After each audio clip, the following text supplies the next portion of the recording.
Welcome into Mean Green Game Day. I'm your host, Wyatt Schott. We are here in Denton, Texas for what could be the last show of the season, potentially. That is assuming North Texas doesn't blow it at the end, and lose to some teams that they shouldn't. Ain't gonna happen. Off the rip. Hey man, I'm just gonna say that's what's at stake here. Mean Green Game Day's future is at stake, so I hope North Texas plays accordingly. I'm joined by Josh Ortega, Houston Hall, Matthew McDowell. Fellas, we just played UAB in Birmingham and got a huge win. If you recall, I mean we talked about it earlier. I got to bring it up. 1 point off on the score prediction. Your host right here, Wyatt Schott. Hey, you're welcome. I started out though. I was pretty close. I said 52-20.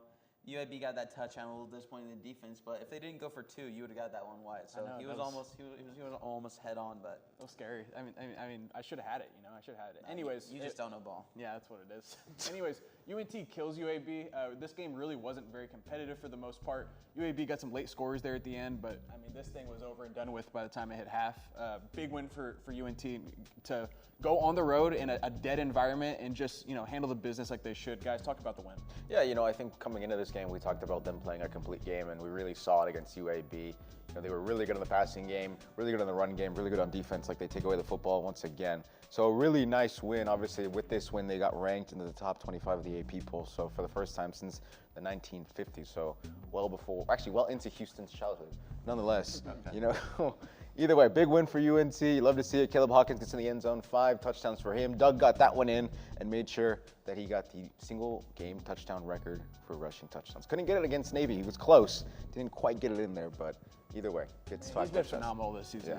Yeah. He's been so special. Who would have thought coming into this year that the running game was going to be this good? I mean, I didn't think it was the passing game is obviously under Eric Morris is going to be their mainstay. I did not think they'd be able to run the football like this, and it's on the back of a true freshman. Yeah, I really thought that they'd be able to improve upon the run game because the run game was really lacking last season. But I don't know if I didn't expect there to be one guy that kind of emerged. I thought early in the season you saw it was kind of a running back room performance with more Kiefer Sibley, Ashton Gray, and some of the Mackenzie McGill, some of those guys. But it's really I didn't expect one guy to emerge like that. But when I look at this game and the way it turned out, I think it kind of turned out exactly the way that we were expecting it to when we were going through the notes. And I think we all kind of came in not really sure, what to say about UAB to make it sound like there was much of a chance there from UAB. And that's exactly what it was. I mean, like you were saying, it was over and done by halftime. It was, 31-7 at half. Mm-hmm. I mean, the only thing that UAB had going for him was the running back there. Javon Jackson was having a pretty good game.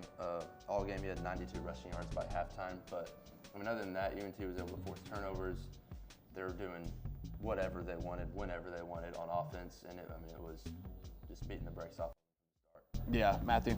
I mean, this is what good teams do. They go on the road in games that they're supposed to win, and they handle business. I mean, that's like, even though it's not a tough environment, like in the sense of Kyle Field, going into an environment when it's just dead, no one's there, like Houston was saying last week, just feels like a scrimmage, and you're able to handle business and put the game away, like practically in the first quarter. I mean, it was 28-0 early, and UAB didn't get 28 points all game, so that's just what good teams do. And we talk about Caleb Hawkins saying, oh, this was a Caleb Hawkins game. How many games has Caleb Hawkins had a Caleb Hawkins game? I mean, this guy wasn't starting till like week 3 in all reality, and I feel like there's been like 4 or 5 times where you're like, oh, a Caleb Hawkins game, he rushes for 150 some odd yards, get 3 touchdowns. I mean, last week he had 5, so good on him. But I mean, this team's just looking dialed in as all get out, so I mean, can't complain at all.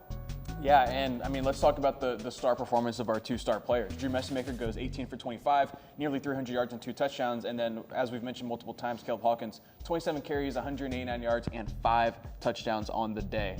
I mean, let's just give some flowers to our star players and just talk about how good they've been for us, not only this year, but the entire season. Yeah, I think, like we mentioned, kind of coming into the year, I think the expectation around this team was kind of full of question marks, right?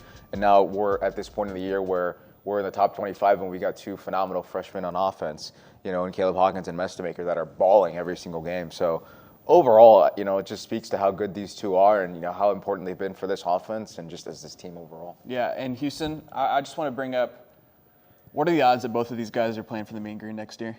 Well, I think it's 2 different cases between the 2 of them because, I know like you were talking about, it kind of depends on does Coach Morris stay. I don't think that there's a way that Caleb Hawkins stays regardless.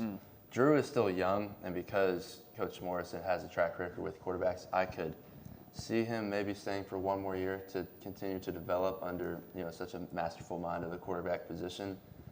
Caleb Hawkins, I mean, we were his only Division I offer. Yeah. So I think he's out the door. Let's assume Morris is the head coach next season. Are Messemaker and Hawkins both back? Is one back? Are both gone? I think at least Caleb Hawkins is gone. Probably Drew is gone too. Like I said, maybe Drew stays, but I really think both are gone. I think that Wyatt Young is probably gone too. Yeah, that makes sense. And that, if I'm Eric Morris, that's got to be influencing my decision. Being like, I just went 11-1 or 10-2, whatever they end up going, and my best players aren't going to come back. My stock in terms of my coaching value is as high as it's ever going to get probably. What's my incentive for coming back? What's my reward for coming back? My 3, 4, maybe 5 best players are all gone. So Matthew, what do you think is going to happen here with the Eric Morris situation? I like what you're saying, and the students just voted no to increasing their tuition by $1. Unbelievable, ridiculous. Shame on the students. But I mean, I'd like to highlight all these players, and yeah, I mean, I think Eric Morris, if he goes, I think a lot of people will follow him. Hawkins, I reckon he can get a big power forward D1 offer to maybe a Penn State, a Florida State, a school that maybe has been on the down low, but they get a good cash check from them. But I think Messemaker and some of the wideouts will want to stay with Morris because they know his system. They know what he likes to run, and they trust him. I mean, it's all about finding the coach that works for you. But highlighting players like we saw in the UAB highlights, I'd like to highlight the defense a little bit. They had 3 turnovers or 4 turnovers last week. I mean, they had 2 sacks. The linebackers, even with Shane Witter out, Wazlowski's been all over the field, and the secondary's been great. I mean, we've seen Quentin Hammond the past 2 weeks been amazing. Then we saw the 2 interceptions, but I played a little toe tap at the end zone. That was a little Tony toe tap, as AB would say. But I mean, the whole team's been great. But I would praying that Morris and all those guys stay. Is it realistic? No. Is it a hope? Yes. Yeah, I agree. Go ahead, Josh. No, I think that it's kind of also the way that things kind of shake out. How this season ends, I think, will play a huge factor into everybody's decision at the end of the day. Obviously, of course, we know with the financial aspect side of things, that hasn't shaken out kind of the way that everybody kind of thought with the vote. But either way, I do think that the way that this season ends will kind of tell. Because say in an ideal world they make the playoffs, we'll have a conversation about who they play down the line. But either way, they make the playoffs, then maybe it's okay, this is kind of a playoff team, and the path to the American, through the American, is still pretty wide open, right? I mean, you think about next year for it, it won't be like this, I think it'll be competitive, but I don't think it's going to be like this, SEC level where, of course, 6 different teams need to get in and, need decision makers and tiebreakers and all that other stuff. Either way, long story short, I think that the way that this season plays out is going to play a big decision in that.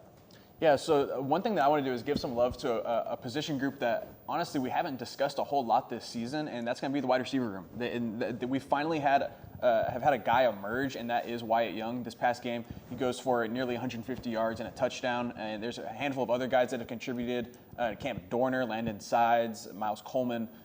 All of these guys have contributed to the receiving game in a big way, and Drew Messemaker's got to throw the ball to someone. These yards aren't empty; they're going somewhere else. So I just want to give the flowers to the wide receiver room real quick and talk about how good they've been for us all season in the shadow of Messemaker and in the shadow of Caleb Hawkins. Yeah, I think we obviously, of course, have the conversation about Drew and about Caleb Hawkins, but I think, this wide receiver room has been phenomenal. And there's not really been too much of a guy where it's almost a distraction, right? Where you have to get your guy the football. I think they've all stepped up in really big ways. Wyatt Young's been really good down the stretch. He was really good in the beginning of the season. Miles Coleman was also really good before he was banged up a little bit midway through the year. Cameron Dorner has stepped up in so many big ways. Trey Williams has had in at a Limestone.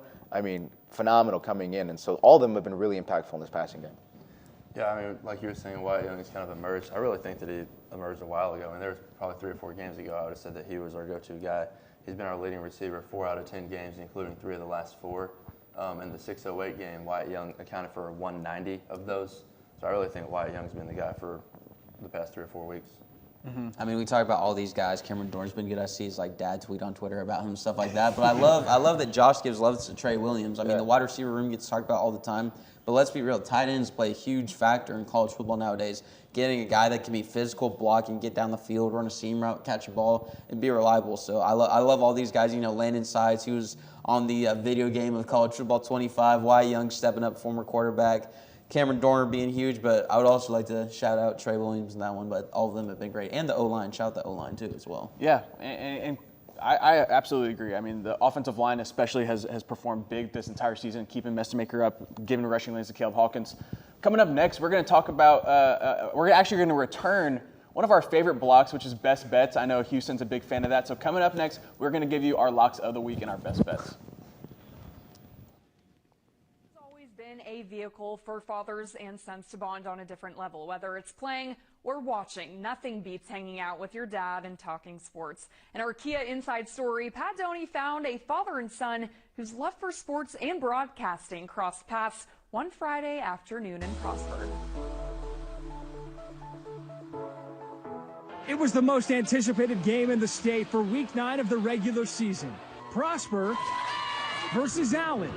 And for Allen, radio broadcaster Kerry Lowry, we're at Children's Health Stadium in Prosper, Texas. And his son Nash, the Prosper ISD color commentator. Look at the middle action, a banana peels in the middle. It was a chance of a lifetime. It's very special. I can't even tell you how surreal it is to be in a booth next to him. As soon as he kind of got hooked up with Prosper, I thought, uh-oh, this is about to happen. To have it be at this level, it's incredible. The up and coming versus the already crowned, which is in a way it's me versus my dad. That's the kind of environment that we're going into. This will be the 13th play of this little drive. Kerry has been the color analyst for Allen games for the past 20 years. Tonight is an opportunity to clinch a district championship. While Nash is in his first season commentating for Prosper ISD. Latchley, Ellis, and then Boozer going left to right. But their love for calling games has been their connection almost from birth.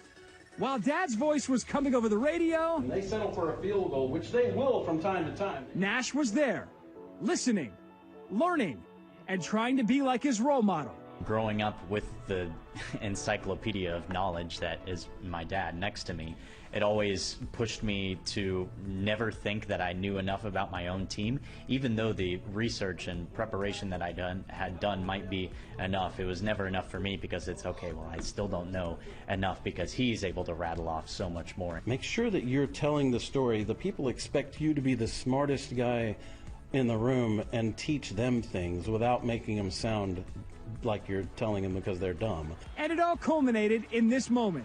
The biggest game on the grandest stage, with Dad on one side of the booth and son on the other. Unbelievable to even be in the booth at the same game, much less in the opposite booths. A dream come true for the Lowry family. I've really been looking forward to this, to see him on the other side where now it's, okay, you're off the leash, you got to fly out of the nest, and I'm going to watch you and actively, try and root against you in a sort of way. I've been really telling everybody about it. I listen to him and I don't critique, and I expect him to critique me, actually. He's getting to that point where he's going to surpass and start critiquing me, but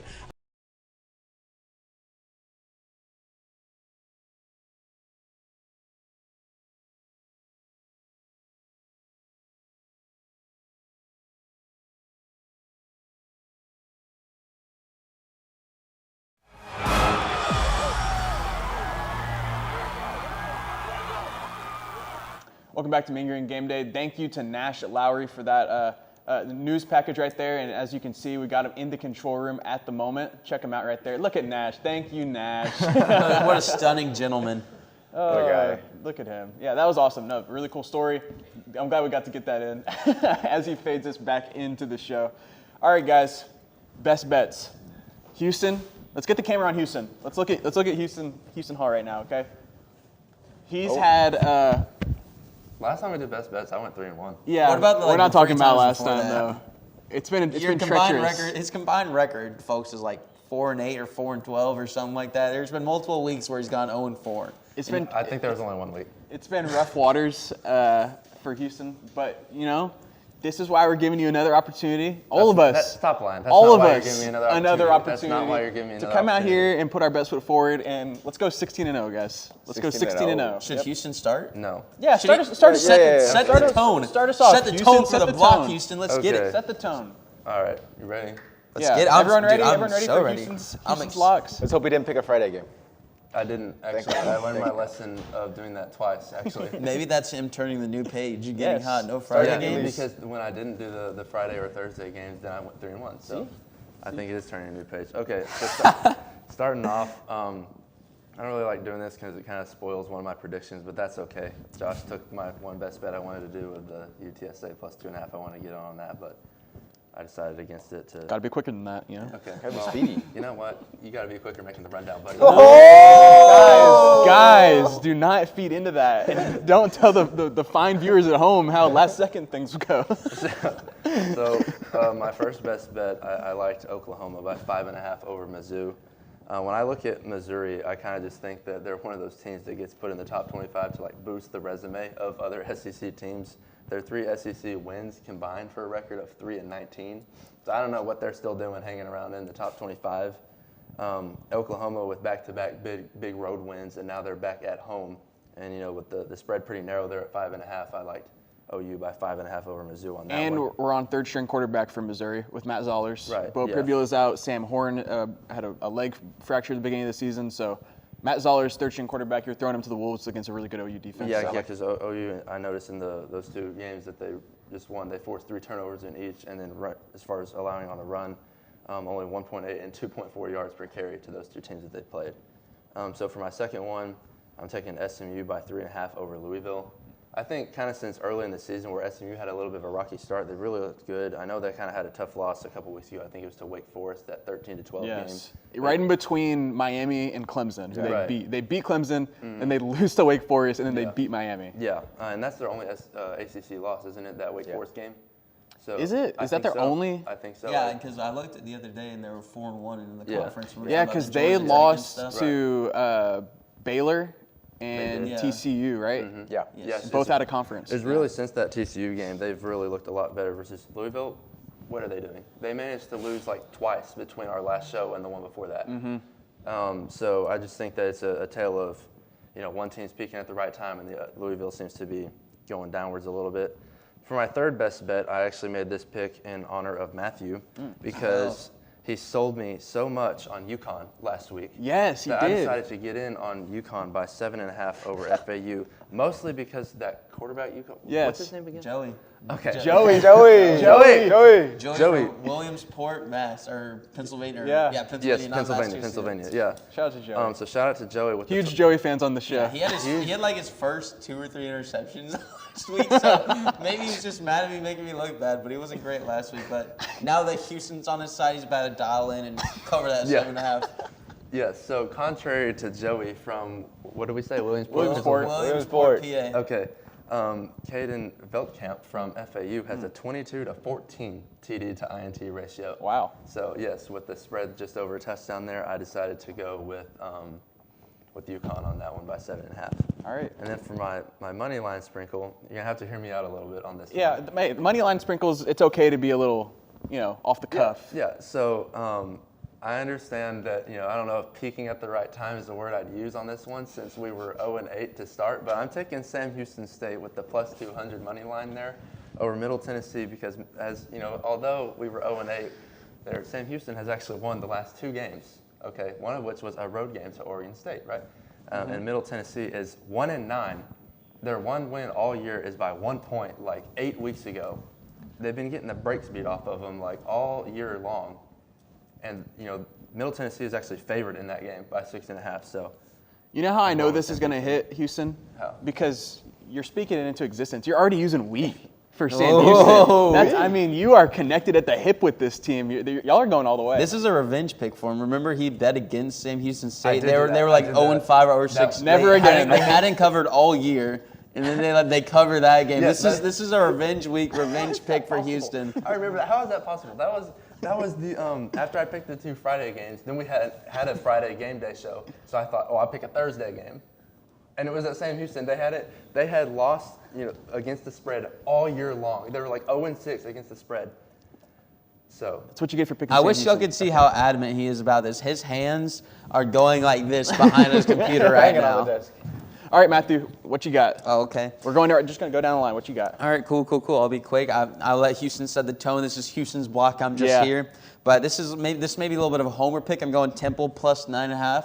They're against Tulane. They've been a little rocky the past 2 weeks, but Temple ain't no bums, and I'm mainly just kind of hoping for this. So Temple either loses or has a close game and could possibly bump UNT up in the rankings. That would give them the tiebreaker to host a championship. I looked it up, and its conference record. Then they go to who's ranked higher in the polls and stuff like that. So right now, Tulane has that tiebreaker, but I'm going Temple. They ain't no bums. Then I got Arizona State minus 6.5 versus UCF, I believe.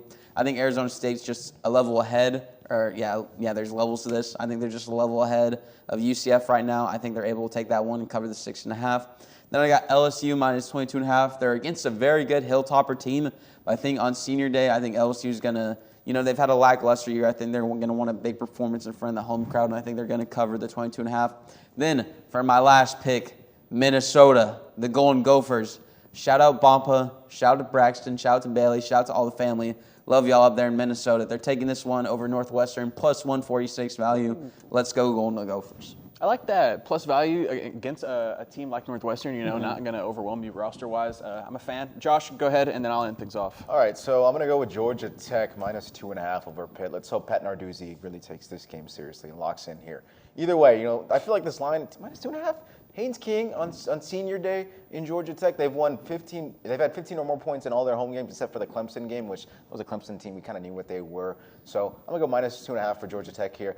This one is I'm kind of worried about minus 17.5 for Texas State over UNLM. Look, both of these teams don't really have a defense, so maybe they'll be a little bit more high scoring. UNLM really struggling against the pass. I think Texas State has bowl eligibility on the line for this game, so I'm going to go with Texas State minus 17.5. Texas State got a huge win last week and they did. Against Southern Miss. They killed them. They were underdogs in that game. Texas State has been a team all season that has underperformed for the most part. They got a big win against UTSA earlier in the out-of-conference, but it's just been up and down for them. I think they've hit their stride. I think that they really are going to be able to get to bowl eligibility. So, I like that pick of Texas State minus 17.5. Yeah, sorry, Josh, real quick. I jacked up my pick. I said ASU minus 6.5 versus UCF. I meant versus Colorado. I jacked that up. That's my fault. I wasn't going to say versus anything. above. So I think I just saw black and gold, and I assumed Big 12 team, so I will take the fault for that one, but they're still covering, so take it. They're still covering. Don't matter who they're playing. All right, go ahead, Josh. All right, and then UTSA plus 2.5 over ECU. Look, this is the one you stole from Houston. Technically, it wasn't stealing anything. It was in the rundown. You got to be faster. You got to be quick, buddy. Buddy, he pulled out the buddy card. You got to be quick. Either way, they're back at home. Owen McCown's playing a little bit better, and this is the ECU team that's struggling against the pass. And it wouldn't be a best bet segments if I didn't sneak Texas in here. I'm going to go with the money line minus 330 over Arkansas for Texas. It's so scary picking anything Texas related. I can't do it. I don't have the heart. Hey, Taylor Green's nice, bro. He can flip a game. He is, and the Texas secondary has been a weak point in the back half of this season. So, Arkansas might be able to throw it around a little bit. We'll see. All right, let me take care of this real quick. Wyatt's best bets. Close it out. Delaware plus 17.5. What was the name of that quarterback? Yeah, I was about to say, what was the name of that quarterback, Matthew? For Delaware? I just can't remember his name. I'm trying to get his name's. Y'all can look it up. I don't feel comfortable saying this on air. It's a little vulgar. Get the camera off me. I mean. All right, Matthew can't handle it. Yeah. Moment's too big. Yeah, lights are too bright right now. Anyways, though, Delaware's been a quality team all year. They've kind of overachieved up to this point. Bad loss against Sam Houston last week. But they're taking on another team that's really overachieved, and that's Wake Forest. Just don't think that this team's very good. Head coach Jimmy Rogers in his first year coming over from Washington State. It's got that program in the right direction. I just don't know if they're good enough to put a team away that's quality like Delaware and cover the 17.5. Next up, this is going to be a controversial pick. I don't think y'all are going to like this one very much. Give me Rice plus 18 against North Texas. I'm not going to give away my pick for who's going to win the game or anything, but I do think that Rice is going to be able to hang around. This is a gross spot for UNT. They're ranked for the first time. They're back-to-back road games. That's a real factor, being on the road back-to-back. It's going to be another dead environment. Rice wants to really control the time of possession in this game. They want to run the ball a lot. They're very creative with their run game. They're going to be able to exploit some things in that UNT run defense, I think, and be able to keep this thing competitive. I don't think they're going to go out there and win it, but I do think that the number is wide enough for me to take Rice. It's almost comparable to like Kentucky and the SEC. Like they're not good. They're not going to win the games, but they're just going to like make it ugly and keep it close. And it's almost disgusting to watch. Yes, I agree. And then my next one's going to be Washington State versus JMU. I'm going to take the game total over 42.5 on this one. I think there's two scenarios that this game could go. One, JMU is going to kill Washington State, and they're going to want to score as many points as they can to improve that resume, because UNT, a team that they're competing with to get that G5 playoff bid. UNT beat the crap out of Washington State. They scored nearly 60 points. JMU has to match that. And if this thing's close, Washington State can score the football with anyone whenever their offense is humming. So I like over 42.5 on that one. And then to close things out, I like Wisconsin plus 270 against Illinois, moneyline sprinkle. If you're going to take a dog, I like Wisconsin. They've been hot lately. Illinois has kind of floundered as the season's gone along, so give me Wisconsin and 270 on the money line. Now, Matthew, we talked about speed with getting these picks in.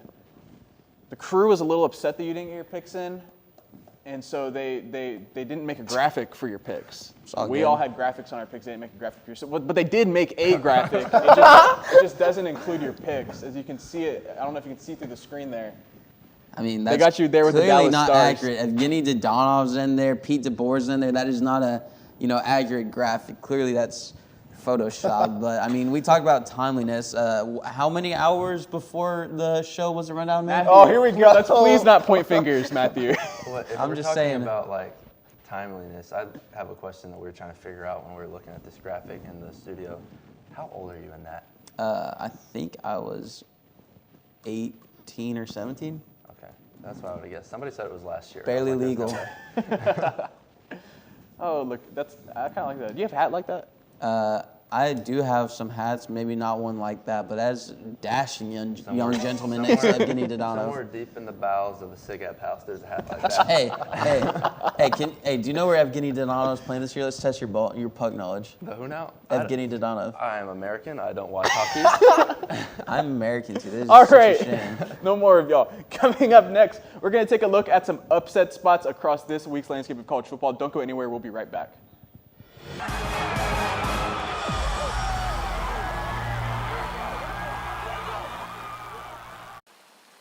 Willis Library, located at the University of North Texas. It has computers, printers, and the building is open 24/7. By going online, you can book up to an hour of reserved space and one of the many private study rooms.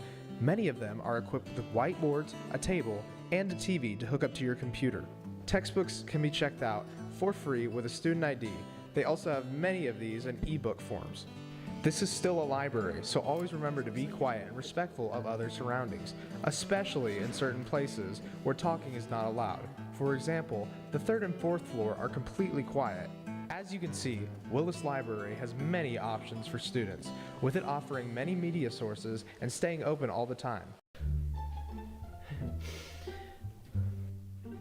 What's wrong? Are you stuck in your paper? Pretty much. I haven't written anything in like an hour.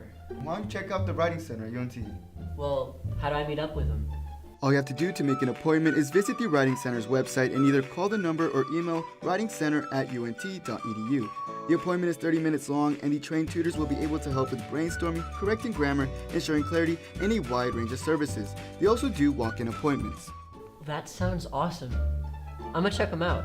So, when's this paper due? 30 minutes. For more information, visit the UNT Writing Center's website. Yeah, it's 6 pages.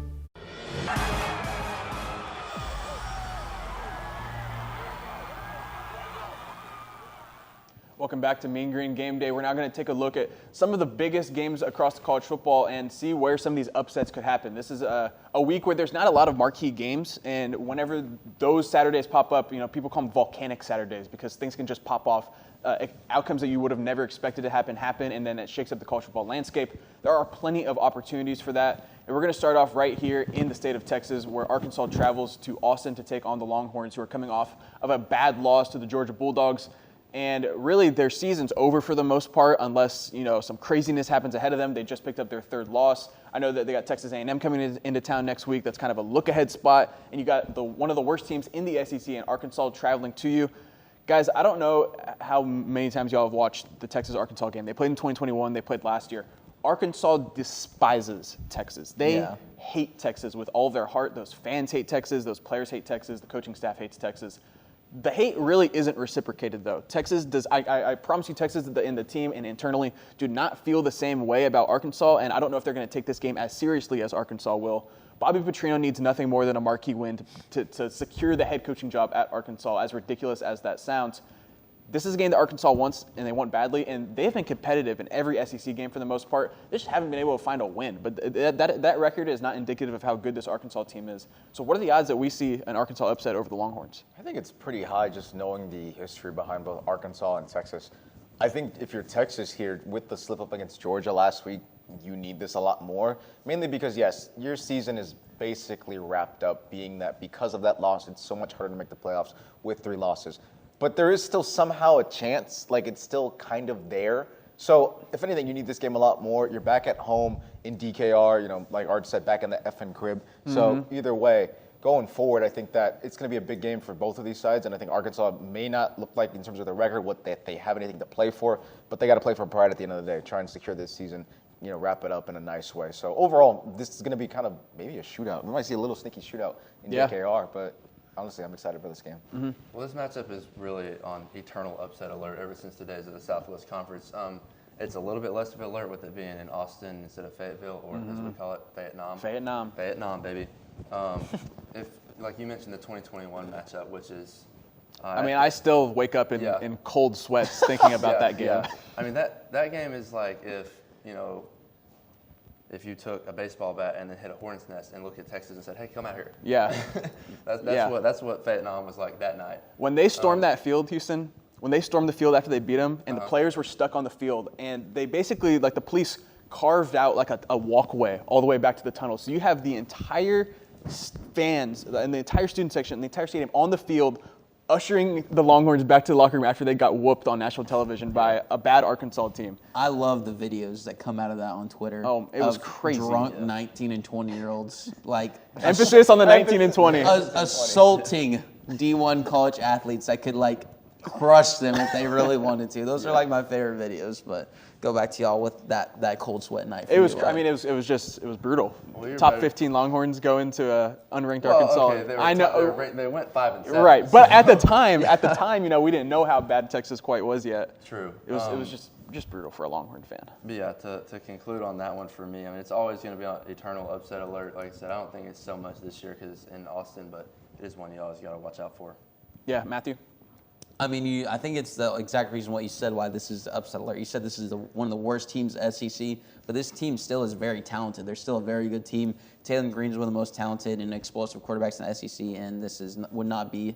It would be surprising, but I wouldn't be like, oh my gosh, Arkansas just beat Texas. I would be surprised if it happened, but I wouldn't be shocked. That's how I'd put it. Yeah, let's move on, but stay in the SEC. Tennessee takes on Florida tonight. This game is in the Swamp, I believe. And Tennessee has not won in the Swamp in a very, very, very long time. It's been over 20 years since they've done it. I know that Florida hasn't been very good this year, but I mean, Tennessee hasn't been very good either. Their SEC conference wins are some of the least impressive, in the sport. They lost to Oklahoma. They allowed Oklahoma to run the ball on them. They got whooped. Yeah, and Oklahoma doesn't run the ball on anybody. I know that they've kind of found a little bit. I mean, they were able to run it with the QB run game against Alabama. Every quarterback runs against Alabama nowadays, which is kind of crazy to say. I digress. Oklahoma was able to run the ball in Tennessee. I think Florida can run the ball in Tennessee. Jaden Balls, despite what Florida has been this year, still one of the best running backs in all of college football.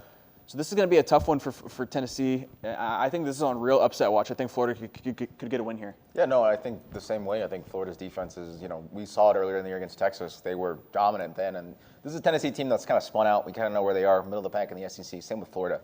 Either way, I think that, where Tennessee struggled against Oklahoma was with the defensive side of the ball. When they took away those brackets in terms of the passing game, and they allowed Oklahoma to run the football on them, which, again, never happens. This is Oklahoma's team that really can't run the football efficiently. So for Florida, I think that there's real chance that they can get an upset here in the Swamp, beat Tennessee. But again, this is two middle of the packs of the SEC, so it can kind of flip either way. But I feel like we kind of know what Tennessee is now, and they're just below middle of the pack. So I'm going to go Florida if we're going to pick here. Yeah, Houston? To me, this game would be like the last one we just talked about if that game was in Fayetteville. Yeah. With this being at the Swamp, that makes it increasingly difficult for Tennessee. If this thing's in Neyland, it's a whole different story. Right. I honestly don't even know if I'd be talking about this game. Yeah. But it being in the Swamp is a huge game changer. Right, and then kind of like you were saying, and then like similar to what I said earlier about, I think it was Missouri I was talking about when I said that they hadn't, all the teams they played in the SEC just like are bottom feeders of that conference.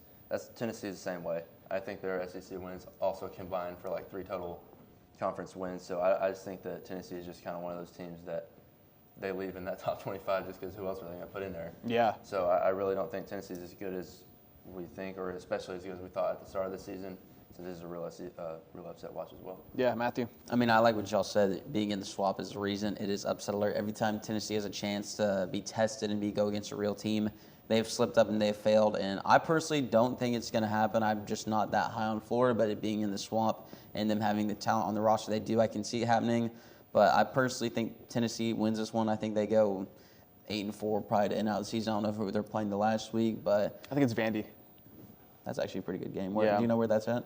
I'm not positive. Okay, but I see them going 8-4 one way or another. Either they lose this week and win next week, or win this week and lose next week. So I'm just not very high on this Tennessee team. Yeah, I agree with you all the way through. Next up, we're going to take a look at Miami versus Virginia Tech. This one is in Blacksburg. And something about Miami that I've been looking at throughout the entire season is this schedule dynamic.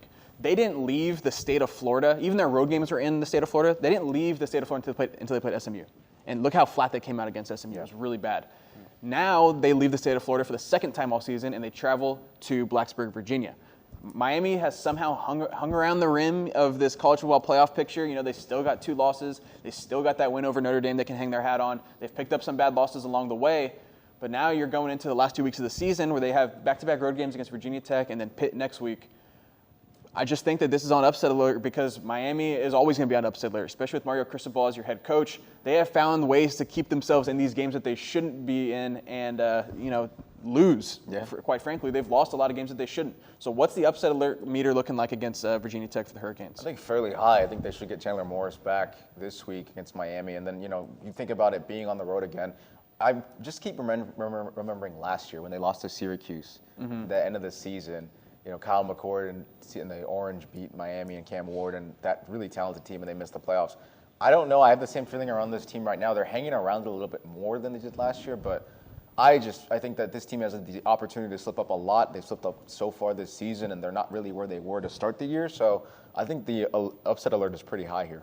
I got to call you out real quick, Josh. Did you see me and Houston make eye contact? Wrong Virginia. Chandler Morris is it's pretty similar pronunciation.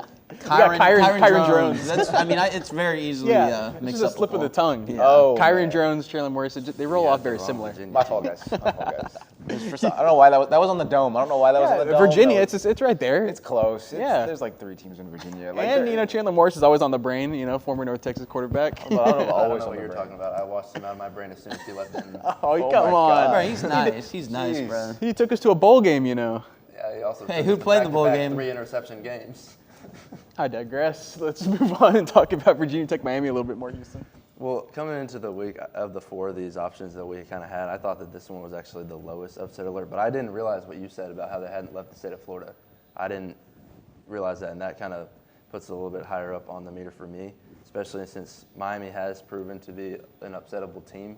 They lost to poverty Louisville a couple of weeks ago, and almost as poverty SMU not too long after that, so they're a very upsettable team. Like that Louisville loss at the time, I thought, Louisville's a good team. That's not that bad of an upset for Miami. And then we turned out to see what Louisville was. Yeah, Louisville proved me wrong. So, it's a little bit higher up on the upset alert than I was originally thinking coming into the week. Yeah, Matthew? Out of all the games we've talked about so far, I wouldn't be surprised if this one's the hottest out of all the ones that are on upset alert right now. Those Tennessee matchups or the SEC matchups, anything can happen in the Southeastern Conference. But I think everything's just kind of accumulating right now in Virginia Tech's favor. I know Metallica's going to be bumping in there, and they're going to be rowdy. They're going to be ready. And I wouldn't be surprised if they get the dub here on this Saturday. Yeah, and now we can move on to the SEC cupcake games that could kind of be interesting. But Matthew, didn't you have something? I did. Something teed up? We'll stay in the SEC here. I do have something a little teed up. This is super sleeper. I don't think it's going to happen, but it is something to know. A&M versus Samford. I know the guy who always loves A&M is saying they're possibly on upset alert. Isn't the spread like 50 and a half? Do you know who the place kicker is for Samford? I don't. No. Who does? Ethan Fisher, Jimbo's son. Ooh. Could be some haunted locker rooms. The curse of Jimbo Fisher returns to Kyle Field. That's terrifying. Why didn't you tell me that sooner? We could have done the whole show about this game. Is that a little bit of a pull? Of course it's a pull. Yeah, place kicker Ethan Fisher really can flip a game on its head. You think Jimbo's going to be there? I know Jimbo's going to be there. That is too funny. We can go back to the cupcake stuff. I don't even want to. I knew you would like that. That's why I was saving it. I knew you would like that. But place kicker for Samford, Ethan Fisher. How'd you figure that out? That's crazy. I saw it on Twitter. Oh. No, number one news source. It was just in here. It was always all in right. here. But to wrap things up, right before we go to break, a couple of games that we need to talk about real quick. I just want to say them because I think there's a possibility. Western Kentucky is only a 23.5-point dog against LSU. We talked about quarterback Maverick McIver earlier in the season. He's really been a great player for them. They only have 2 losses. LSU's kind of floundered. They're in quit mode. Their coach is fired. We'll see. Mercer takes on Auburn. Mercer is 9-1. The spread on this thing is 27.5. Auburn is also in quit mode. They fired their coach. Just all these teams that have fired coaches and are playing quality FCS schools, you never know. Auburn lost to New Mexico State a couple years ago with Diego Pavia as their quarterback. So it was bad too, wasn't it? Like 31-10. Yeah, it was 31-10. So these things can't happen. They're not out of the realm of possibility.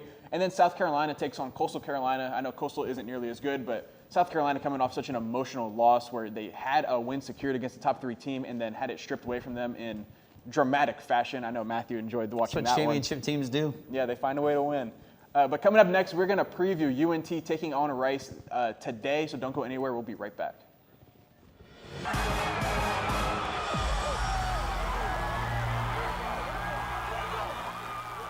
Looking to open a free checking or savings account but don't know where to start? Check out DatQ Credit Union right here on campus. Get your Mean Green debit card instantly or apply for a DatQ Visa credit card today. Your school, your card.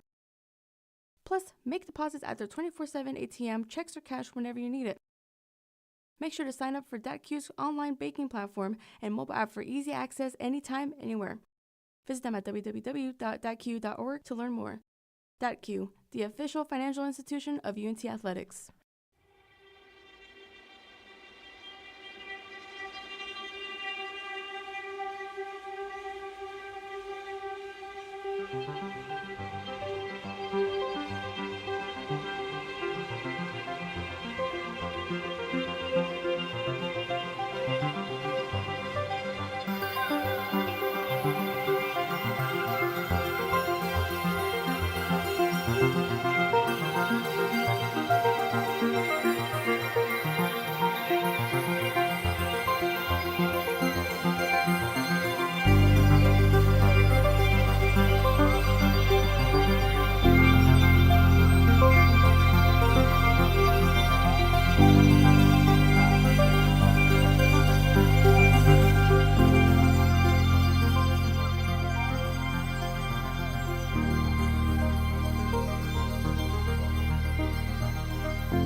Hey UNT students! Looking for creativity and inspiration? The UNT Union Gallery invites you to experience artwork at the art exhibit from your own talented Eagle artists. This free exhibit features a rotating selection of incredible artworks from talented Mean Green artists. Don't miss your chance to experience creativity up close. Stop by anytime during union hours. Want to hear more from the artist yourself? Join us at the Ask and Eat reception where you can dive deeper into the creative process and enjoy a good conversation over a bite to eat. Don't miss the latest exhibit at the UNT Union. Immerse yourself in the art and be sure to explore the many other exciting exhibits rotating in throughout the semester.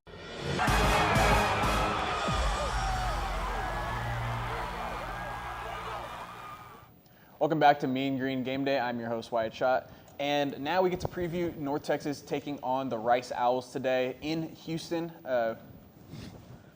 Look at that. Look at that. Look at that. We got our own Houston on the show. All right, anyways, the Rice Owls in Houston, and UNT now controls its own destiny. Big upset last week as Navy took down South Florida, and with that, North Texas now just has to win out, and they are in the American Conference Championship, and the winner of that, God willing, will go to the playoffs. Will go to the playoffs. Assuming that the committee is not in love with the Fun Belt and James Madison. Fun Belt? Guys, I mean, this The is bum belt. After that loss, I'm going to be honest with you. I did not think that we were going to make the American Conference Championship game because I just didn't think South Florida was going to lose. I thought South Florida was going to win out. I thought Tulane was going to win out, and UNT was going to be, sitting at home at 11-1, and there was nothing they could do about it. You're such a hater. Not a hater, man. Just what I thought was going to happen, you know? Clearly, you don't know ball. I guess not. But I'm glad I don't because North Texas now controls their own destiny and have a chance to go to the playoffs. Let's just talk about it. With these 2 wins, and we go to the American Conference Championship. What's a playoff game look like for North Texas, and against who? Either we're going to Lubbock or we're going to Athens. Shout out to me and Gameday. We're going to Athens, boys. We're going to Athens. Pack it up. Or Lubbock, one of the two. That'd be fun. I don't want to go to Lubbock. Let's go, guys. Let's just pack it up on the truck. Come on. I'm ready. All right. Okay. I'll whip the Challenger to Athens. We'll talk to higher ups. See if they allow us. See if they can get us a plane ticket. It's going to come out of our Christmas fund. Anyways, Matthew, Houston, talk about what a playoff game would look like for North Texas. Well, I mean, I don't know if I really want to think about that at this point just because we kind of want to look at what's right in front of you.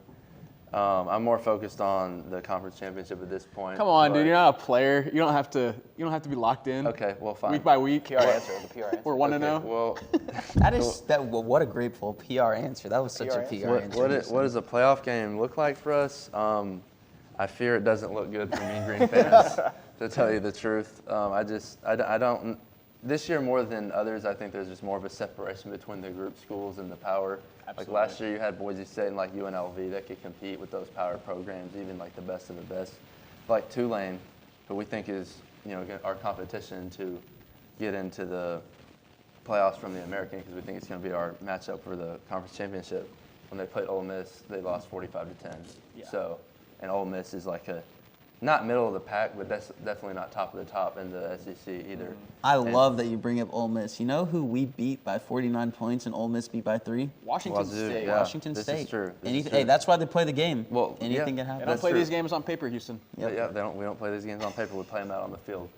But it would be very exciting for UNT if we were able to make the playoffs. It just may not go the way we want. Yeah, absolutely. Matthew, you got anything? I see like 2 real possibilities, and I see them both being out of the SEC. I see we either go to Athens, or I could see us actually going to Kyle Field. If A&M loses SEC championship, who says they get behind Texas Tech in Georgia? If they're in that scenario, it'd be the 5 seed. UNT would be the 12 seed, or if Georgia loses, and I think they would probably stay put around that spot. Kyle Field, you going? Yeah, of course. Was that a question? I'll have a UNT hat on and maybe A&M jersey. I'll be like Yay Sports. I'll be in that one like Yay Sports go team. He's gonna put a UNT shirt on and an A&M hoodie. And UNT hat. I do have a nice UNT hat. I understand it. Yeah. If the roles were reversed, man, I don't think I'd had any UNT gear. I'm more of a man than White shot is. You've heard it here first, but I see it as a real reality for UNT. I personally do believe it will happen. I wonder what the ticket was for UNT playoffs at the start of the season. Oh my goodness, I really can't imagine it. It's got to be probably like plus 10,000, like genuinely. Probably like plus like 20. Yeah, like I mean, unreal possibility. Let's do what Houston said. We all listen to Houston. Let's focus on what's in front of us. Let's focus on this Rice game. Head coach Scott Abel came over from Davidson, and he had a lot of success over there. Very unique running offense. That's kind of what we're gonna harp on a lot.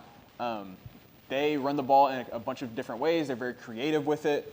They're the 4th best rushing team in the American Conference. That's ahead of North Texas. So what can the UNT run defense expect from this Rice rushing attack? Yeah, I think that the one thing is going to be, they're creative in the way that they run the football. There are a lot of end arounds, a lot of things that are really a lot of moving pieces. So a lot of things that defense has to really watch for. I have one question. Is that the Davidson that Steph Curry came out of? That's exactly right. I didn't even know they had a football team. They sure do. I didn't either. D1 FCS in the Pioneer League.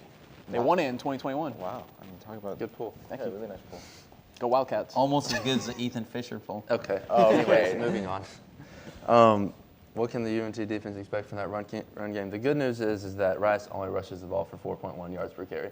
A lot of moving parts doesn't always mean that you're picking up chunk plays every time you run the ball. The bad news is that since they run it so much, they're 17th in the FBS in rushing yards per game at around 211 yards per game.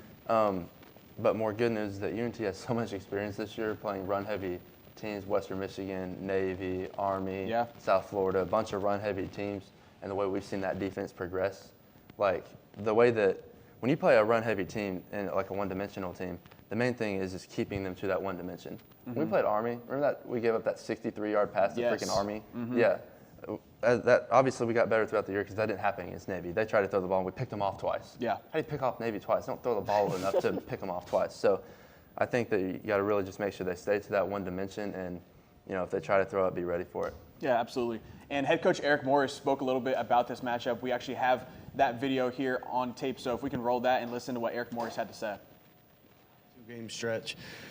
And trying to get to the finish line. And I think our kids have done a phenomenal job of just being process-driven and really buying into the way that we built this thing. And that's through, practicing really good throughout the week, studying film, being prepared on game day to go out there and execute and make plays. And I think we have a lot of playmakers on our team. I think our coaches have done a phenomenal job at coming up with game plans and keeping people off balance at times this year. And so yeah, I mean, I think that's just a number right now. I mean, obviously it matters where we are in 3 weeks from now. And so for us to just stay focused on what the task at hand is, and that's only to beat Rice right now. And I think, this is a sneaky good ball club. They've won 2 of their last 3. I mean, they played a lot of people close. I think the style that they play with on offense, they don't turn the football over. They do a great job of keeping it away and going on long drives. We have played Army and Navy up to this point, so I think our kids will be accustomed to what we're going to see. That doesn't make it any easier to start. So I think, Scott's done a phenomenal job just year one going in there and creating a little bit of a buzz. They're right on the cusp of a bowl. This is going to be super important for them. And so, I think there's a lot that goes into it. We got a bunch of kids going back home to Houston on this squad, and we got to do a great job at avoiding distraction. I think we've done a pretty good job so far. But, you throw all that stuff on top of it right now, and everybody wants to start talking about the future. And that's when you get yourself in trouble, especially in this sport. So,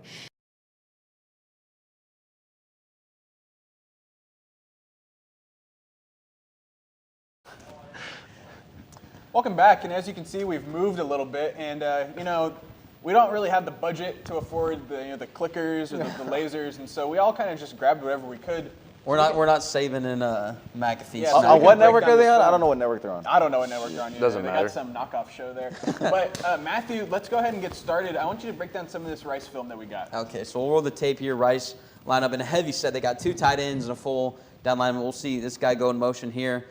Tight end on the weak side, actually receiver pull out, but then they have this guy ready to catch the ball if he has to or block. Gets him a first down on a long 3rd and 10 misdirection. Here they load the box, going to have 2 tight ends on the right side, strong right running back over as well. Just run an inside zone. We'll possibly rewind for see that formation maybe. Right here, all the tight ends, strong right, 1 and 2, and they have a tight end over here. As was that 13 personnel? Yeah. Tight ends out there? Yep, so 2 on the right, 1 on the left, over here, inside zone. They just manpower it in. But, I mean, they love their inside zone. They run a little bit of counter, a little bit of draw, stuff like that, but I think we should see another inside zone on this next one. It's really how they get to inside zone. They're going to throw a lot of eye candy at you. As you can see, you got the orbit motion coming from behind the running back, and they're just going to run it right at you, though. And now that's just yard I don't know how much film that is on their O-line versus their running back. That's just their running back. Yeah, they're just running through arm tackles right there is what that was. You saw a couple tacklers there just kind of try to use their helmet. Did you see that right there? What? Did you see that? I didn't see it. What did we see? I missed it. No, he was just making sure the people at home. I just want to use the pointer, really. Oh, okay. Well, nice pointer there. Here we go. Mary now Poppins. we got a little trickeration. You fake the inside zone, and then you kind of fake the triple option pitch, and you leak the tight end out, or excuse me, the halfback out on a wheel. I mean, that's just free. The defenses at this level aren't going to be prepared for that, to be honest with you. Especially when they're on a backer, when you're on a linebacker. What worries me about that right there on that last play that we saw was, was another inside zone there. Matthew, you're the expert on that. Yeah, it was a fake inside zone. On this one here, what worries me about this is kind of like what we saw against Army. It just lulled us to sleep and lulled us to sleep and lulled us to sleep, and then they hit us over the top. So this is where UNT's defense is going to have to stay disciplined. And who's that they're playing there? Is that UConn?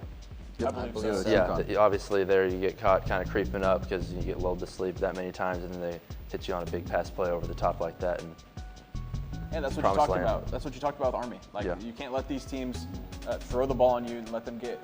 Don't let them be tricky. Don't let them catch you on your heels. You have to be the aggressor. I mean, on that play, we see the halfback dive as well. There was more trickeration there and movement in the backfield coming around, faking the end around as we'll get the rewind here.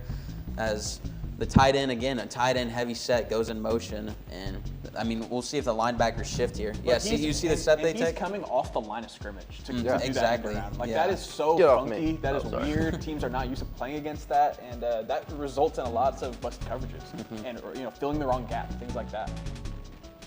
It's gonna be an interesting game.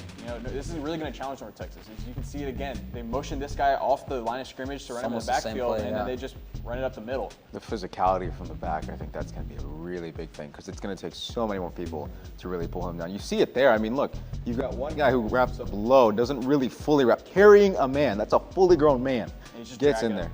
And that's multiple different running backs we've seen now just have physical finishes to runs there. I mean, that's just an arm tackle. Yeah, that's high school. I think the guys go against Caleb Hawkins in practice. I would hope they know how to form tackle. You would hope so, right? you would hope. In theory. You would hope. But, that was an overtime, too, second overtime. Yeah, I got the win there for Rice. Yeah, dapping up all 10 fans that are there. So they bested Joey who? Joey F. Oh, right. From Williamsport, PA. But yeah, guys, I mean, as we can see from here, this Rice team has a lot of unique ways to go at you with their run game. They can hit you with the explosive play-action pass. But don't go anywhere. Coming up next, we are going to break down some of the biggest games in all of college football and predict who is going to win them.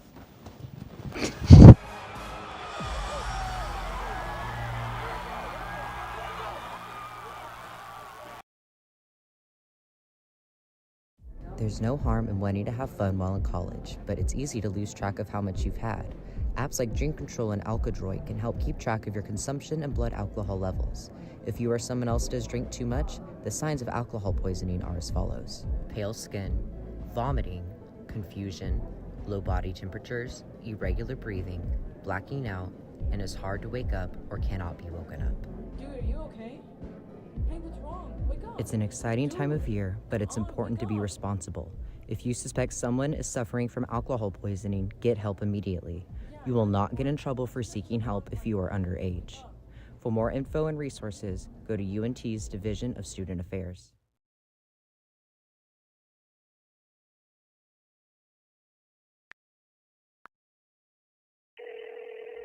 Hey Alex, this guy on the internet says he wants to give me money. That sounds suspicious. What do you mean? Typically, strangers who promise you money on the internet have their own best interest in mind. They often use bounce checks, which will disappear shortly after depositing, but not before they've asked for some money in return. So he doesn't really want to spoil me? No. Well, then what should I do? The best way to handle it is to block and report the suspicious message, or even consult local law enforcement if you've already fallen victim. So I guess we aren't going to Key West for spring break. No.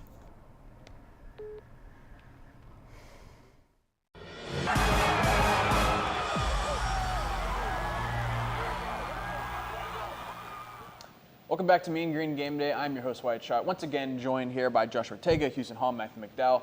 Guys, that was a lot of fun, getting to break down some Rice tape, standing up, hitting each other with umbrellas and bats and stuff like that. Hangers, yeah. Houston had a vacuum. But now we get to break down the marquee games across the sport and get to talk about who we think's going to win them. First up on the block, 11 a.m., Oklahoma versus Missouri. This one is in Norman. I got the Sooners taking this one. Missouri's on their third-string quarterback. The offense has sputtered as SEC play has gone along, and Oklahoma's defense is red hot. They're still fighting for a college football playoff spot. So give me the Sooners to win big against Missouri in Norman. Yeah, I agree. I think that, with Mizzou being down to their third quarterback and just how this Oklahoma defense is built, they're going to have all their focus on Ahmad Hardy because that's what Mizzou's really going to want to do. They're going to want to run the football against this defense that is so stout. So I'm going to go Oklahoma here. I'm going to keep mine pretty quick because I already spoiled this pick in the best bets block. But, yeah, I'm going to go with Oklahoma. I just think Oklahoma wins over Tennessee and Alabama. And now they're playing Mizzou, who I think is one of the frauds of the SEC. Going with the Sooners on this one. I don't know if I'd say Mizzou is a fraud. They're on their third-string quarterback. What you can do about that? Zollers versus A&M in his first start had less than 10 completed passes on over 20 attempts. A&M broke that home streak for Mizzou. If this was at home, if this was in Columbia, I would think it'd be a lot different game than what it's going to be. But I think Oklahoma's just going to have too much to throw at Mizzou, and I don't think Mizzou's offense is going to have enough to respond to Oklahoma. So, I'm going with Houston. I'm hoping these best bets hit. You know what I'm saying? I know Wyatt kind of had a questionable pick with the Rice pick there. So if it Guys, goes, we're going 16-0. If it goes south, I'm blaming Wyatt anyway. But I'm going OU to take this one in Norman. Not only you mentioned the OU defense getting a lot of stops, I mentioned the OU defense getting a lot of stops. I think this Missouri defense can also get a lot of stops. This Missouri defense has carried their team so far throughout the whole season. And Oklahoma's offense has shown it can't really scale up against some of these elite defensive fronts and just defensive units in general. So I wouldn't be shocked if this thing was really, really low scoring and maybe a defensive score or two for either team. And unless it's Alabama, then they're unless offense. It's Alabama, yeah. And then It's like how Georgia's Texas' kryptonite, Oklahoma's Alabama's kryptonite. Yes. Some with that Big 12 SEC coming together stuff. They'll go at each other. I wish that Texas was on the right side of it, like Oklahoma. They're on the right side versus Bama. Maybe that's just Bama's kryptonite. Big 12. Big 12 teams. Yeah, former. Yeah, former Big 12 teams. All right, moving on. Washington State takes on James Madison, and the reason we want to pick this one is because it has serious implications for North Texas. Of course, we beat Washington State earlier in the season, 59-10, I believe was the final score. And James Madison, who is another one-loss G5 team that's vying for a playoff spot out of the Sun Belt, takes on Washington State as a common opponent. A win for James Madison in dominating fashion could be a resume bolster if it comes down to these two teams. So I got James Madison winning. I don't know what the margin's going to be. The spread's 14.5, but I got James Madison winning this one. Yeah, White's got us picking the odds here because we don't need James Madison to win here. But I think if you're going to pick one of these two teams, it's going to be James Madison. I'm going to go with James Madison as well. Same here. I'm going with James Madison. James Madison is really tough along the line of scrimmage. They're 7th in rushing offense, 8th in rushing defense. They have an average win margin of 32 across the last 4 games. Interesting thing to note is that the quarterback that James Madison will face today is not the one that we faced back in September. Correct me if I'm wrong, but that guy just got benched, didn't he? I don't think he got hurt. I'm not even sure, to be honest with you. Jackson Potter, I don't think got benched. I don't think he's played since he threw 3 picks in like a quarter to us. And now it's somebody who is equally as ridiculous. I don't know if this is how you pronounce it. I think it's Zevi Eckhouse. Okay. With a 10-8 touchdown to INT ratio. I've certainly heard worse pronunciations on this show, so that was good. I've heard 2, actually. Just one of them didn't get aired. Anyways, but yeah, so I'm going with James Madison. Going into my picks, I don't know what they're yapping about, but I think this is actually going to be a pretty close game. I thought we could have talked about maybe on the upset alert block. I mean, this Washington State team's 5-5. They don't have the best record, but some of those losses and those 5 losses are to UNT, just bolstering roster. But they also have losses to Ole Miss by 3 points, Virginia by 2 points. It's like they've faced quality opponents and they give them a hard time. But then what really kind of psychs me out about Washington State is they have that really hard stretch and put 2 really good games. And then they play Toledo, who's the favorite in the MAC coming into the season. They beat them by 3 scores. Then they go on the road to Oregon State and lose by 3. That throws me off. But now they bounce back against Louisiana Tech at home, which could be a thing on the road versus home, except both Virginia and Ole Miss were on the road. They beat Louisiana Tech 28-3. So I don't know if this team's just one of those teams, 1 week they're good, 1 week they're bad. I'm hoping they're really good this week, but I can't rely on an inconsistent team to bet on them. So I'm going to go James Madison, but I did it last week versus Navy. I asked Navy, please beat USF. And you know what? We all picked South Florida. We did. And we got it wrong. Yeah. So now. And we all picked James Madison. Now, Wazoo, Washington State. This is your week. Please. Go Cougs. Please beat JMU. And please let the JMU that played Georgia State show up. That was like 14-7. That was a gross game. But I'm going JMU, but please, come on. Wazoo, please, for the one time. Need a Washington State win in a bad way for North Texas, just to give us a little extra insurance that North Texas will be the bid out of the G5, assuming they win the American Conference Championship. Coming up next, probably the biggest game of the weekend. Oregon takes on USC in Autzen Stadium. I got the Ducks winning in this one. I think USC has been a team that's hung around all year. They've definitely improved year over year after, Lincoln Riley's trajectory as a head coach has kind of been backwards. He started off extremely hot with all the transfers from Oklahoma. Caleb Williams wins the Heisman. They nearly make the playoffs. They lose to Utah at the last game, or in the conference championship game. Then the year after that, they regressed a little bit. I think they went 9-3. And then the year after that, things got really bad where they won, 6 games? Yeah. Yeah, and now it's since that point, it's almost like that was his first year at USC. And now he's been building. And last year, they went 7-5 or 7-6. Final, I can't remember what their final record was. They beat A&M in the bowl game. And now coming into this year, they're going to go either 10-2 or 9-3 most likely. And I just think that, this is a team that's building, but they're not quite there yet. Oregon is there, and I think that they're pretty good on the line of scrimmage. They're pretty good everywhere, really. They're just young. I think that Oregon's going to handle this one at home.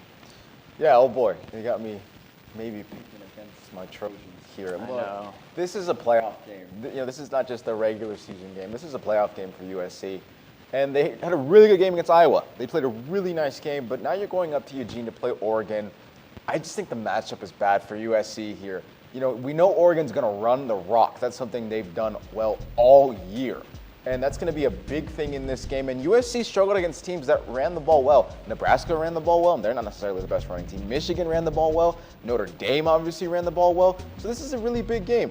And look, you got the #1 pass defense in the country against Jada Mayava. In these big games for USC this season, they've kind of made a lot of self-inflicted errors. The biggest thing that sticks out to me is their attempt at a Philly special in the rain versus Notre Dame, which ultimately sealed that loss for them. So sometimes they have a tendency, especially in play calling, to kind of get in their heads and do a little too much here. I'm finally going to do it, after picking USC and every single time we've done this in this pick'em. I'm going to pick Oregon here. All right, picking against your against favorite my guys, team. Against my guys. It's heartbreaking, Josh. It's heartbreaking. It had to happen, really, just had to happen. Houston, what you got? Well, I think this is an interesting matchup because both teams are extremely versatile on offense. USC with the Jada Mayava and Makai Lemon connection, obviously, and they can run the ball really well. Oregon does too. I'm going with Oregon because I think that Oregon is going to have the better chance to slow USC down. I just think that Oregon is much tougher defensively. They're only allowing 235 yards per game. So obviously USC is going to be able to put up points. I just don't think to the extent that they have been all year. And like you were saying, Oregon has arrived. USC is still kind of on the way. So I'm going with the Ducks. Matthew? I mean, as we've seen these highlights here versus Iowa, that was just a disgusting game. You know, I mentioned the weather in the last episode. It was pretty brutal, and you know, Iowa threw a little mistrickeration on there, misdirection, all that stuff. Iowa gave them a run for their money, and if Iowa can, I know Oregon can. And I can't believe Josh is switching brands from switching brands. From Wait, Trojan to the Ducks. Wait. But we're not switching brands here. We're just being realistic. Wyatt picked. I don't remember what he picked. Oklahoma over Texas, and I did. I did. Hey, you know who I've always picked and always got right? Hey, who'd y'all pick during that week 3 matchup? I don't remember. Yeah, it was a long time ago. It was a long time ago. Did we even hear that show? I don't think so. No, we didn't. Oh. Nope. Anyway, I'm going with Oregon. I'm going with the Ducks. All right, Big 12 battle now. BYU and Cincinnati. This one's going to determine, who stays alive in this conference championship race for the two teams. And I'm going to go with Cincinnati in this one. I know that it's on the road. I just think that BYU has really been rewarded for playing an incredibly weak conference schedule up to this point, and now that they finally have had some real tests with Texas Tech and now Cincinnati, I think that they're going to start to flounder. And I need to pick up a spot against y'all because we all picked the same thing for all the games, so I'm going with Cincinnati against BYU. I'm going to go BYU. I think that they played a really balanced game against TCU. The pass game was really good. The run game was really efficient. They bounced back well after the loss to Texas Tech, and this can be, again, big implications for not only the playoff, but then the conference game going forward. I think BYU is in a really nice spot. Obviously, their head coach came from Utah, so you saw what Utah did against Cincinnati early in the year. I'm going to go BYU. Well, kind of like he said, BYU has bounced back really well after the loss from Texas Tech, and I'm big on the mental side of things. I think that losses can affect more than just that one game. And the way that they bounced back against whoever it was, TCU, I think, after they lost to Texas Tech was really impressive to me. And Cincinnati has kind of done the opposite. They've lost 2 straight now, and they're turning the ball over like it's their job. Brendan Sorsby particularly has, I think, thrown 2 interceptions and I think fumbled once across the last 2 interceptions in each game, I think. I could be wrong. I think he's turned the ball over like 4 times, something like that, across 2 games. So I'm going with BYU. Matthew? I mean, yeah, he used to mention Cincinnati's lost 2 of their last 2 games. I mean, sometimes that's something to look out for. Sometimes a team, is upset. They want to get revenge, and what better spot to do it than our number 11 ranked BYU team? So I think Cincinnati's very dangerous in this one. This is in Ohio, so they're going to have home field advantage. If it was at BYU, I'd maybe pick a little bit different. But if it was at BYU, I'd be picking the same. But this does affect my pick. I am going BYU, but I do think this one's going to be close at Ohio. This is going to be a good matchup, so I'll go with BYU. Yeah, and then for the last game, we finally get to pick it. UNT takes on Rice in Houston. And so, that's okay. Yeah. How many times do you Spelled get, differently. do you Spelled get differently. the Houston joke, about the city? It's got to be endless. It's usually Houston we have a problem. Yeah. Wouldn't you love to be named like Dallas or like I prefer to be named Dallas. Lubbock, maybe? I prefer to be named Dallas or Lubbock over Matthew. Ooh. You disrespecting one of the 12 disciples right Wow. now? I was named after the tax collector. And I don't know if you have some Bible ball knowledge, but a middle name Justice after warrior in the Bible. Are you disrespecting the 12 disciples right now? That's incredibly This guy's going 0-4 on best bets. God's got it set in stone already. I'm not Thanks for ruining our best bets, Houston. Disrespecting Whatever. the tax collector in the UNT takes Bible. on Rice today. UNT minus 18. Yeah, for good You reason. saw earlier Rice plus 18 was one of my best bets. Regardless of that, I am still taking North Texas to win. I just think this thing's going to be closer than what people think. Josh? Yeah, they're going to be giving away free beer in Rice's Stadium, and I don't think that's going to help. I'm going to go UNT. I don't know how many people at Rice even drink beer. That is exactly what I was going to say. Their acceptance rate is 9%. Okay, they're not drinking beer, they're drinking juice boxes. Give me the Eagles. Yeah, fair enough. You see, folks at home, I love being over here on the table. This is my sweet spot. I get to get you not so fast moments with the Texas A&M Notre Dame, but when Houston Sagi goes, I don't think that many students at Rice drink beer.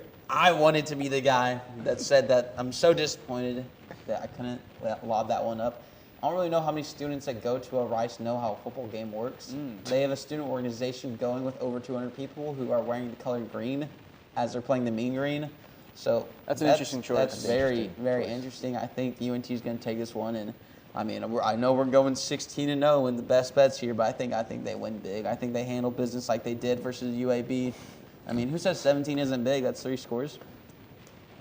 All right. Military man. All right. Look like you're in the Corcadettes. Let's wrap this up. Matthew's getting off his rocker. Though, you know, all these picks were very unanimous besides the Cincinnati pick, but when we come back, I'm not outroing here. I'm not stealing this guy's job, but when we come back for the conference championship week, there will be some. No, actually, do my job. Actually, send us home. All right, cool. All right. Thank y'all for watching NTTV. I'm Matthew McDowell here with Houston Hall, Josh Ortega, White Shot. Go UNT. We're winning by more than 18. We'll see y'all in 2 weeks when we play in the conference championship. Love y'all. Y'all have a great day. Bye-bye.